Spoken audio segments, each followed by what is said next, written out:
Breaking news చూస్తున్నారు. Suryapet town లో జరిగిన చోరీ కేసును ఛేదించారు పోలీసులు. ఈ నెల 21న సాయి సంతోషి బంగారం షాప్ లో దొంగతనం జరిగింది. 2.5 కిలోల బంగారం నగదుని దొంగతనం చేశారు దుండగులు. ఈ కేసులో మేకల యశోద అనే మహిళను అరెస్ట్ చేశారు పోలీసులు. 14 లక్షల విలువైన బంగారాన్ని స్వాధీనం చేసుకున్నారు. నేపాల్కు చెందిన ముఠాతో కలిసి దొంగతనం చేసింది యశోద. ఈ నేపథ్యంలో ఈ నెల 21న సూర్యాపేటలో జరిగిన దొంగతనానికి సంబంధించి ఆ బంగారం చోరీ ఘటనలో ఒకరిని అరెస్ట్ చేశామంటూ జిల్లా ఎస్పీ నరసింహ చెప్పుకొచ్చారు. అయితే ఈ కేసుకు సంబంధించి ఇన్వెస్టిగేషన్ కొనసాగుతున్నట్టు కూడా చెప్పారు ఆయన. సూర్యాపేటలో ఆయన ఈ కేసు డీటెయిల్స్ని వివరించారు. జ్యువెలరీ షాప్లో 5 నిందితులు ఏకంగా దాదాపుగా 2 కిలోల బంగారాన్ని చోరీ చేసినట్టు గుర్తించామంటూ చెప్పుకొచ్చారు ఆయన.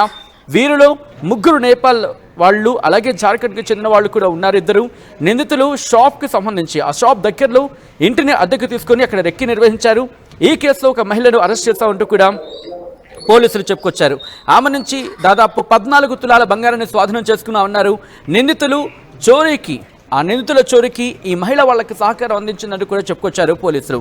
చోరీ చేసిన బంగారం హైదరాబాద్లో అమ్మేందుకు తీసుకువెళ్తూ సూర్యాపేట బస్టాండ్లో ఆమె దొరికిపోయింది. ఆమెను పట్టుకున్నామంటూ చెప్పుకొచ్చారు. నిందితుడిని పట్టుకునేందుకు ముఖ్యంగా 5 స్పెషల్ టీమ్స్ని ఏర్పాటు చేస్తామంటూ కూడా ఎస్పీ చెప్పుకొచ్చారు. ఇంకా ఆయన ఏమన్నారు ఇప్పుడు చూద్దాం. జరిగింది. ఆమె స్టేట్మెంట్ ఆధారంగా మనకు ఇందులో ప్రధానంగా మనకు 5 నేరస్తులు మనకు అఫెన్స్ లో డైరెక్ట్ గా పార్టిసిపేట్ అయినట్టు, అదేవిధంగా అమర్ భట్ అనేటువంటి వ్యక్తి కూడా, అతను కూడా మనం ఇప్పుడు ఇంకా అతని కోసం అన్వేషణ సాగిస్తున్నాం. సో అతను కూడా అఫెన్స్ లో ప్రత్యక్షంగా పాల్గొనకపోయినా పరోక్షంగా రెక్కీలో, ప్రణాళికలో, ఆర్థిక సహాయంలో అండ్ నేరస్తులు తప్పించకపోవడంలో అండ్ నేరస్తులు దొంగతనం చేసిన సొత్తులో వాటా కూడా అతను తీసుకున్నట్టు మనకు ప్రాథమికంగా విచారణలో తేలుతుంది. సో అతన్ని పట్టుకోవడానికి ప్రత్యేకంగా టీములు పెట్టినాం. అదేవిధంగా ప్రధానంగా ఈ 5 నేరస్తులు పట్టుకోవడానికి మనం ఆల్రెడీ మన టీంలు ఉత్తరప్రదేశ్, బీహార్, జార్ఖండ్ రాష్ట్రాల్లో పొంచి ఉన్నాయి. సో మనం దీన్ని చాలా సీరియస్గా తీసుకున్నాం. ఈ విధంగా నేరస్తులు మనకు ఇక్కడ గూర్ఖా పని చేస్తున్నాము, ఫాస్ట్ ఫుడ్ పని చేస్తాము, దాబాల్ పని చేస్తాము, ఈ పని చేస్తున్నాం అనేటువంటి ఒక కామాఫ్లేజ్ పెట్టుకొని ఈ దొంగతనాలు విలువైనటువంటి ఆర్థిక ఎస్టాబ్లిష్మెంట్స్, ఫైనాన్షియల్ ఎస్టాబ్లిష్మెంట్స్ని, జ్యువెలరీ షాప్స్ని, బ్యాంకులని ఇలాంటి వాటిని టార్గెట్ చేసుకుంటూ వీళ్ళు దొంగతనాలు చేయడమే నేరంగా ఉన్నారు.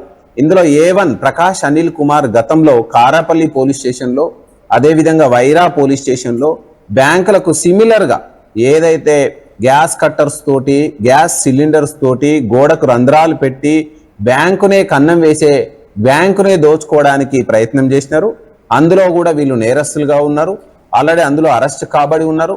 వాళ్ళు తదుపరి న్యాయ విచారణకు అందుబాటులో లేరు. మనం దీన్ని ఛాలెంజింగ్గా తీసుకున్నాం. ఒక ప్రత్యేకంగా ఒక 5 టీములను పెట్టి మనం అనుక్షణం ఈ నేరస్తులని పట్టుకోవడానికి ప్రయత్నాలు జరుగుతున్నాయి. ఇప్పుడు మనకు ప్రాథమికంగా ఏంటంటే అఫెన్స్ కాగానే ఎవరైనా యాజమానులు ఎట్లా ఉంటారంటే అంత పోయింది ఏమనేటువంటి అపోహలో ఉంటాం. తర్వాత అక్కడ ఫిజికల్గా మనం వెరిఫై చేస్తే అక్కడ ఉన్న రికార్డు, అక్కడ పోయిన సొమ్ము, అవైలబుల్ ఉన్న సొమ్మును బట్టి ఆయన ఇచ్చినటువంటి రిటర్న్ కంప్లైంట్ ఆధారంగా మనం ఎఫ్ఐఆర్ చేయడం జరిగింది. బంగారం పోయినట్టు అండ్ కొంత నగదు పోయినట్టు, ఆ నగదుకు ఎంత అనేటువంటిది ఇంకా నిర్ధారణ రాలేదు. మనకి ఇన్వెస్టిగేషన్ ఫర్దర్ దర్యాప్తులో వస్తుంది.